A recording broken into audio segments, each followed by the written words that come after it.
জামায়াতে ইসলাম, যারা সারা জীবন নারীদেরকে পর্দার আড়ালে রাখাটাকে বেশি পছন্দ করেছেন, সেই জামায়াতে ইসলাম কেন এই নারীদের অধিকার, মত প্রকাশের স্বাধীনতা বিষয়ে অভিযোগ জানিয়ে আসলো ব্রিটিশ হাই কমিশনারের কাছে।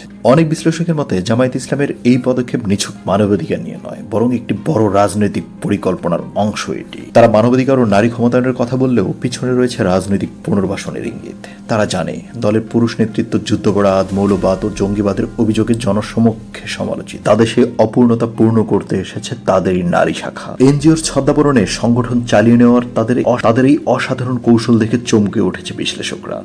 বিশেষ করে আন্তর্জাতিক মহলে সহানুভূতি আদায় করে আবার রাজনীতির মেইন স্ট্রিমে ফিরতে চাওয়াটা দেখে অবাক হচ্ছেন সবাই। স্বাধীনতার পর থেকে সামাজিকভাবে রাষ্ট্র যাদের দমন করেছে জনসম্মুখে, তারা এখন ফিরে আসছে গৃহিণীদের হাত ধরে। একটি মেয়েকে ধর্মীয় আদর্শে তৈরি করা গেলে তার মাধ্যমে পুরো পরিবারকে নিয়ন্ত্রণে আনা যায়, এই কথাটি জামায়াত জানে খুব ভালোভাবেই।